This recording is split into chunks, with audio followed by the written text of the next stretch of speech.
Hello, welcome to another episode of Off the Pitch. Today, I'll probably jump straight in and talk about managers. A lot has happened, a lot going on at the moment. Probably more importantly, Chelsea finally signing a new manager, Maresca. Now, he probably never had a Premier League game under his belt as a manager. But Fine's done great with Leicester, getting them through to Championship, winning. He had an appalling time at Parma with a 14-game run and a terrible time there. But George, is he the right manager for Chelsea? Look, what I will say is his style of play suits our squad 2 million times more than Pochettino. He's a manager that likes to have the ball. He likes to keep it. He likes to control games, and that is what our squad is sort of built for.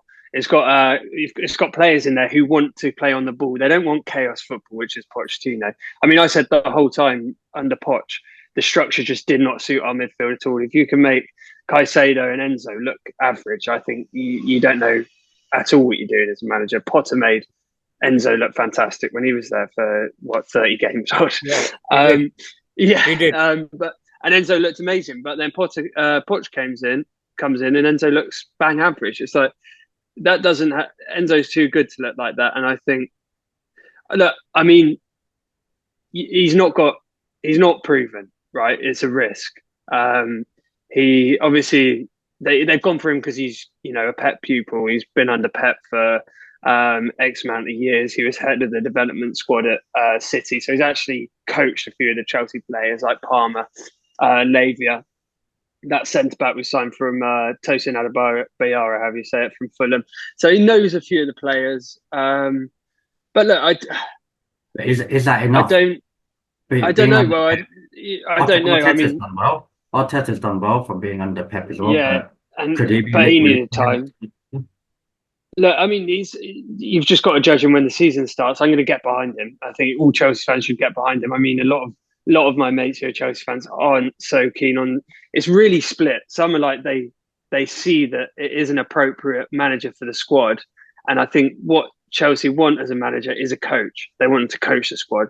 Pochettino wants to be a manager. They don't really necessarily want a manager. They want more of a coach, a bit of a yes man in a sense. But if he proves himself, he can then make demands and everything. Pochettino's there making demands for us to sign more experienced players, and like some of the players he wanted to sign in the summer are absolutely terrible. And we were doing terribly, like, and then he would say that's why. But they've built a squad. There's plenty of ability in that squad. We need a coach to get the best out of those players. So look, we'll see. I'll get behind him. I don't know who else we'd have got is the thing. But one thing that I am not sure about is the 5-year contract. Like, It's crazy, right? that's optimistic, isn't it? But yeah. I mean, On Chelsea known for their long contracts. Players. They're known for long contracts, not surprised. necessarily for long stints. I was surprised to learn that Poch only had two, right? Yeah, 2+1, didn't he? He had the option to extend, yeah, which is what this guy should have had. And so I think he should have had the same. Yeah, no, we'll see. We'll see how it goes. I do like his style of play. I think it suits the squad, and he's definitely the modern game. He's far more suited to that than Pochettino's style of players. Pochettino is a great man manager, individually to young players. He's really good. Like, I think a lot of the players really liked him. I think we touched on it. Most teams would have turned on Pochettino, and like squads would have turned on Pochettino halfway through the season when we were terrible. But the fact that they rallied for him at the end shows that he was liked, I think. So yeah, I mean, it's a big call. They've got to get this right, haven't they? Otherwise, they look fucking so stupid. Yeah, but the Chelsea way is, even if you don't get it right, you just sack him and get another one, right? I saw an interesting stat that Liverpool in their history have had 22 managers. And Chelsea since, I think it was... Have 22 in a season, don't they? No. since I think it was 2000 or something. Since 2000, they've had 22 managers. I just saw this stat. Yeah. But it's a Chelsea way. But I mean, ultimately, we've been more successful than Liverpool. So on that basis, you'd argue. In that period, yeah. I mean, Chelsea's an anomaly, right? Like, what you guys do isn't supposed to work. The changing of managers so much. But it always it has seemed to work for you guys. It's a strange one. Like, you know, there's always a worry with you guys changing a manager halfway through the season. It's like, are they going to win a trophy now? Because there was a spell when that kept happening. Gus Hiddink came in, won a trophy. Flipping Di Matteo won a trophy. So it's a bit of it's one of those. But yeah, this one it's a strange one. I understand that there's nobody available. They're taking a chance on this guy. I can see what they're doing. They are trying. Let me jump in there. He wasn't available either. True. No, he wasn't. But what I'm saying is they are trying. You can see the attempt to think longer term, like get a young manager in a longer period of time. It's a longer time appointment, right? Although Poch has a shorter contract, I would suspect they're trying to get these managers in that will be longer term. Potter, perfect example, right? So the last 3 appointments is longevity based.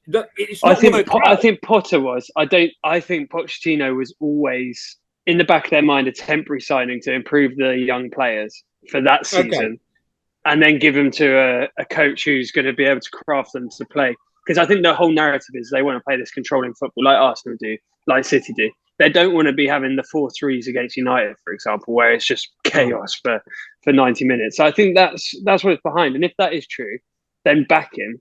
You now have to get behind him and have faith in him. Because ultimately we should have kept Potter. Looking back on it, and just backed him and said, "Look, okay, this is our guy. At least till the end of the season. Getting rid of him was stupid that early." So now they have to get behind him, and we may struggle to adapt to that new way of football, but they have to stay strong with their vision and where they want to take the club. And if they back out now, I think they'll just look so stupid. Did you read or hear the interview from Ancelotti? It was really interesting that he said when he's got key players, he doesn't have a single philosophy.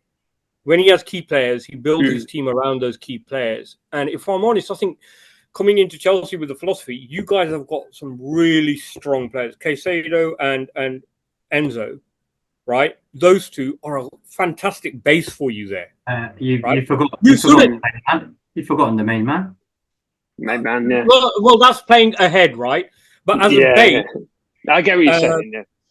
You've got the foundation. You shouldn't be in 4-3s with those two playing, right? No. You shouldn't be having this chaos that you've been having. Coming from a United fan, you're a bit rich, but you know you've got those two to like. It should be control the game. Control the game. You know, come and beat us. You're not going to get through.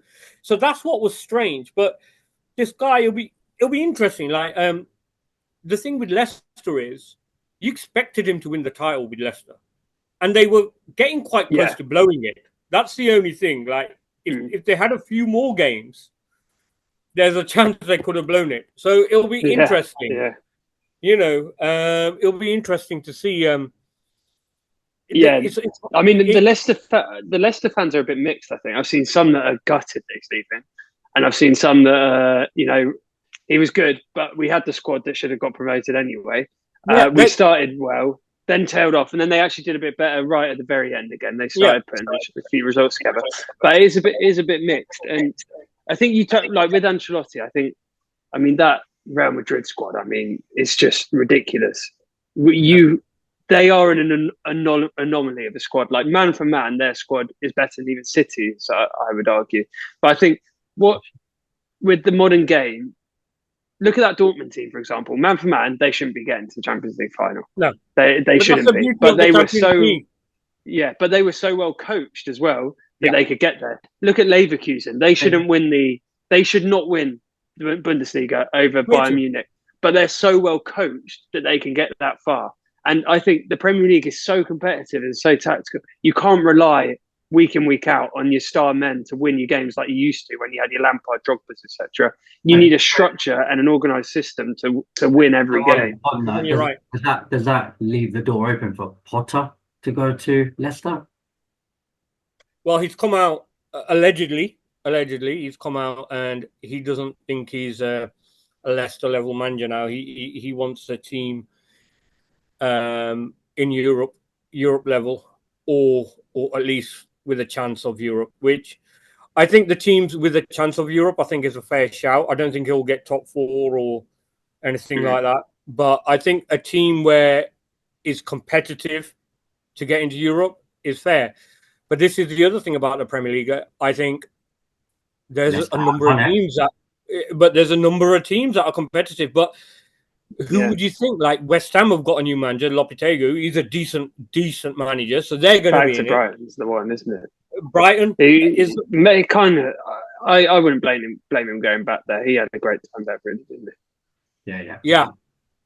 So I think he's a great manager. I think, well, great's maybe a stretch. I think he's a very good manager. I think he gets teams playing a certain way. He's consistently got his teams overachieving.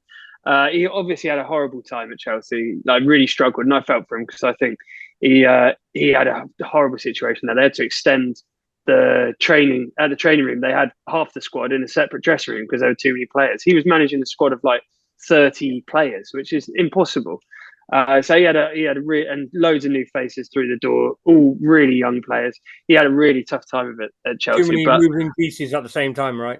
Exactly, but he's a good manager. I mean, I think even if like somebody like United got him in, I think he would do a good job. You think he's got the personality to handle that? That's my only issue with him. Has he got, that everyone says aura these days? They love the word aura. He lacks that sort of aura. But I mean, like he is a good manager, and he's good at building a squad and getting them to a certain place. It's whether he could go on to that next level and win trophies, right? And push on, because he had a Brighton team when he left them. Were they second or were they first? Were they top of the league? They were top 4. They were top 4 at the time, yeah. So he's a good manager. On that note, thank you very much, guys.